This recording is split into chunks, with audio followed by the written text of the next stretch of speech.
बहुत धन्यवाद देता हूँ। ये ऐसे अवसर पर जब क्षितिज हमारे शहर का नेशनल डिफेंस एकेडमी में 13वीं रैंक ऑल इंडिया लेवल पर और राजस्थान के लेवल पर प्रथम रैंक लेकर हमारे बीच में।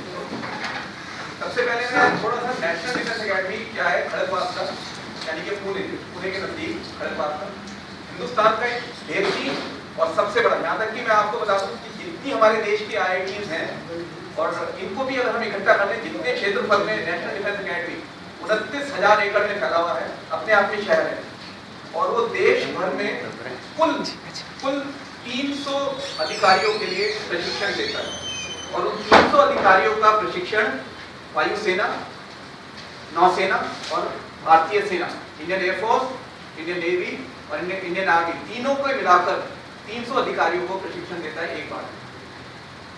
3 साल की कठिन ट्रेनिंग होती है, लेकिन कठिन ट्रेनिंग जरूरी है।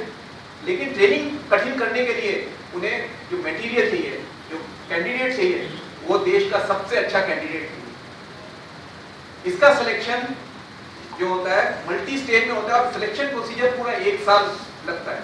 जब से कैंडिडेट फॉर्म भरता है, फॉर्म भरने से जब तक ज्वाइन करता है, जैसे इस साल अब जो फॉर्म भर रहे हैं वो अगले साल जाकर जुलाई में ज्वाइन करेंगे। जैसे क्षितिज अभी ज्वाइन कर रहा है, 24 जून को एनडीए में इसकी रिपोर्टिंग की डेट भी आ गई है, लेकिन इसने पूरी कार्रवाई जो ज्वाइनिंग की थी पिछले साल शुरू करी थी और इस पूरे प्रोसीजर में एक वर्ष का समय लगा। पहले रिटन एग्जाम होता है, बहुत कठिन रिटन एग्जाम यूपीएससी का, जिसमें 4 से 5 लाख व्यक्ति कैंडिडेट्स अपियर होते हैं मेल और एक पर्टिकुलर एज लिमिट पे एनडीए के लिए। उस 4.5 लाख में से सेलेक्ट होकर 6,500 कुल 6,500 रिटन में क्वालिफाई होते हैं यूपीएससी का एग्जाम। और उन 6,500 जो यूपीएससी के जो क्वालिफाइड होते हैं, एक सर्विस सिलेक्शन बोर्ड होता है एसएसबी प्रोसीजर, जो कि 7 दिन का होता है, जिसमें कि psychological, group task, team task, medical, physical, सब एंगल से, सब कोण से उसको उसमें चेक किया जाता है कि उसमें काबिलियत है देश के अफसर बनने के, अधिकारी बनने के और उसका जो बोझ उठाने की उसमें उसके कंधों में इतनी काबिलियत है। क्योंकि आफ्टर ऑल, चाहे हम पुराने देखकर विक्रम बत्रा हो, चाहे थापर हो या कारगिल में मैं खुद रहा हूँ, मेरे पास पिछली बार रुचिता इन्होंने कवर किया था काफी अच्छा दिल्ली ज्योति में और काफी जगह में। तो जितने यंग ऑफिसर्स होते हैं 20-22 साल की उम्र में, उनके ऊपर इतनी बड़ी जिम्मेदारी दी जाती है, चाहे वो एयरफोर्स में हो, सुखाई उड़ा रहे हो, मिक्स उड़ा रहे हो, चाहे समुद्र में हो, नौसेना में हो, चाहे अभी 2 दिन पहले हमारे प्रधानमंत्री INS विक्रमादित्य पर थे, जो ऑफिसर्स उसमें उड़ाते हैं जहाज के ऊपर से, हवाई जहाज, एयरक्राफ्ट कैरियर से, चाहे सबमरीन पनडुब्बी में जा रहे हो, तो वो हर एक मटेरियल एक सिलेक्टेड मटेरियल है। वो ऐसा कोई किसी के बस का नहीं है। उसके लिए ट्रेनिंग के साथ साथ एक जज्बा होना बहुत जरूरी है। और जज्बा मैंने बहुत बच्चे ट्रेन किए, मैं आपको बता सकता हूँ, मैंने बहुत बच्चे ट्रेन किए हैं, बहुत कैंडिडेट्स ट्रेन किए हैं, लेकिन मैंने क्षितिज जैसा आज तक नहीं देखा है। भले ही इसकी रैंक 30, तो मेरे हिसाब से तो इसकी टॉप रैंक होनी चाहिए थी, लेकिन रैंक में क्या होता है कि वो रिटन एग्जाम और एसएसबी दोनों का कॉम्बिनेशन होता है, रैंक मटेरियल। पर जो क्वालिटीज इस बच्चे में है वो मेरे निगाह से आज तक मेरे पास पिछले साल, इस साल जनवरी में जो एक मधुर दुबे था, उनके 6 रैंक कोटा के बाहर के थे। पर जो जज्बा, जो डेडिकेशन मैंने क्षितिज में देखी है, अनमैच्ड, टोटली अनमैच्ड। ये बच्चे को, इसको, क्षितिज को एक बार चीज बता दी जाए, एक बार कि इसको ऐसे करना है, और फिर वो मुड़ के नहीं देखता। और चाहे कितनी कठिनाई आए, इसकी सबसे बड़ी क्वालिटी जो है नेवर गिव अप। वो कभी बीच में गिव अप नहीं करता है, छोड़ता नहीं कि सर ये मेरे से नहीं होगा, कुछ भी हो जाए। इसने थोड़ा समय पहले जब इसकी थोड़ी सी रैंक ऊपर आई थी, इसने दोबारा अटेम्प्ट किया उसी चीज को और 13वीं रैंक लाकर एक अनूठा कीर्तिमान स्थापित किया। और इसमें आपको मैं बताऊं, उसका जो एसएसबी का जो हिस्सा था, जिसमें इंटरव्यू प्रोसीजर था, इसकी रैंक पूरे देश में सर्वप्रथम थी, क्योंकि कंबाइंड होकर दोनों का रिजल्ट, लिखित एग्जाम और इंटरव्यू का मिलाकर उसका जो मार्क्स जुड़ते हैं, इस वजह से सर्टिफिकेट। अदरवाइज अगर सिर्फ इंटरव्यू पोर्शन और जो फिजिकल, इंटरव्यू, मेडिकल, वो पूरी अगर उसका अगर अंक गिनेंगे तो इसकी रैंक देश में सर्वप्रथम है और ये बड़ी काबिल तारीफ चीज है, ये आसानी से हासिल नहीं हो सकती। क्षितिज ऑलराउंडर है, पढ़ाई में अच्छा है, क्योंकि हमें एक आर्म फोर्सेज में जो सबसे बड़ी जरूरत है, जो सबसे अच्छी चीज जो एक क्वालिटी चाहिए वो है नेतृत्व की क्षमता, लीडरशिप स्किल्स। आज के युवाओं में भले ही उसमें फिजिक्स केमिस्ट्री मैथ्स की बहुत अच्छी स्किल्स हो, पर लेकिन जब तक लीडरशिप स्किल्स, नेतृत्व की क्षमता नहीं होगी तो वो अधिकारी बनने के लायक नहीं हो सकता। उसको लीड करना है बाय एग्जाम्पल। जब वो लीड करेगा अपने जवान को, तभी वो अपनी जान देने के लिए तैयार होंगे। या अपने देश की, जो हम आज बड़े कंफर्टेबली सोते हैं, बड़े कंफर्टेबली कुछ भी कर पा रहे हैं, वो इसी वजह से संभव है क्योंकि हमें पता है कि हमारे बॉर्डर सेफ हैं, सिक्योर हैं। हमारे एक तरफ चाइना बैठा हुआ है, एक तरफ पाकिस्तान बैठा है, हमें सबको मालूम है पाकिस्तान किस तरह का देश है। लेकिन आज हम शांतिपूर्वक रात को बिल्कुल तसल्ली से सो सकते हैं, सिर्फ जो सेना 24 घंटे निरंतर 24/7/365 24 घंटे कैसा ही मौसम हो, -30 डिग्री ग्लेशियर में रहता है या +50 डिग्री डेजर्ट्स में रहता है। क्षितिज के पापा जो बीएसएफ में थे, बीएसएफ कश्मीर में तो उन्होंने शहादत दी थी, लेकिन कश्मीर में तो मौसम अच्छा रहता है, ठंडा रहता है। राजस्थान में जैसलमेर इलाके में -54-55 तक भी जाता है और कोई खास सुविधाएं नहीं होती। उस इलाके में भी 24 घंटे निरंतर हमारे को सेफ रखते हैं, गार्ड करके रखते हैं, और उस चीज के लिए हमें अच्छा प्लानिंग होता है। ऐसी बात नहीं, देश बहुत ध्यान रखता है। एक आज सैनिक को, सैनिक की अधिकारी की बात कर रहे हैं, अभी ऑफिसर्स की बात कर रहे हैं, तो आज 7th पे कमीशन होने से आज की तारीख में बहुत अच्छे रेट्स हो गए हैं, सैलरी स्केल्स अच्छे हो गए हैं, क्वालिटी ऑफ लाइफ बहुत अच्छी हो गई है।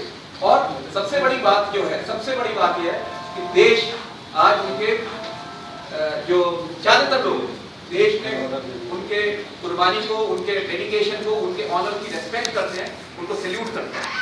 आज एक अधिकारी, सैनिक अधिकारी कहीं भी जाता है तो लोग उसको बड़ी इज्जत के साथ देखते हैं, क्योंकि हमको पता है कि बाकी सिस्टम्स में कहीं ना कहीं कुछ कमियां हैं, लेकिन वो हमें पता है कि अगर ये अधिकारी है तो इसमें कुछ क्वालिटीज बहुत अच्छी है, इसलिए वो ये बहुत अच्छी चीज़ है। और मेरे हिसाब से होना भी चाहिए सभी अधिकारियों का, क्योंकि अधिकारी सैनिक को जो भी अपनी देश में हमें सेफ रख रहे हैं, उनके लिए ये बहुत जरूरी है कि हमारे लिए प्रति एक इज्जत हो, एक उनके प्रति विश्वास रखें। साथ में मैं आप सभी से ये चाहूँगा, मेरी रिक्वेस्ट है कि ये करियर के तौर पर, it is not a job, it is a career to become an officer in armed forces. यानी कि सेना, नौसेना या वायुसेना में इन पदों के अलावा एक करियर जो है, एक बहुत बेहतरीन करियर है।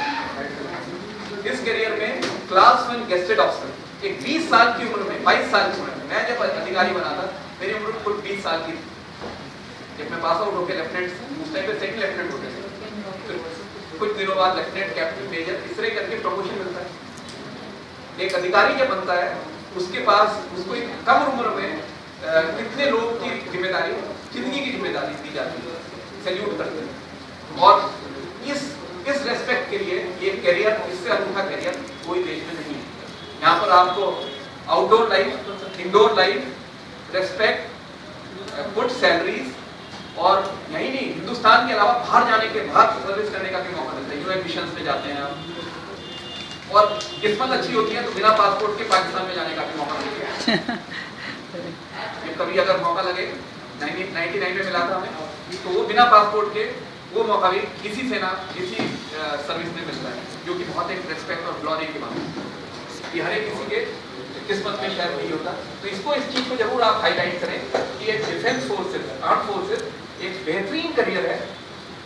इसमें जरूरी है कि हम सब इसको एक अच्छे करियर की तरह हाईलाइट करें, ताकि अच्छे से अच्छा युवा इसमें आगे बढ़े, जिसमें दम है, जिसमें हिम्मत है, जिसमें जज्बा है, और कुछ क्वालिटी, दम था, जज्बा, क्वालिटी, ये अगर है तो जरूर निश्चित तौर पर हमारी सेनाएं इसको लेने के लिए तैयार नहीं है। हमारी सेनाओं को अच्छे ऑफिसर्स की जरूरत है हर वक्त, लेकिन वो किसी भी वक्त पर अपने स्टैंडर्ड्स नीचे नहीं करते। और सबसे अच्छी बात यह है कि अभी एक धारणा है, एक मिथ है कि ये सिर्फ लड़कों के लिए है।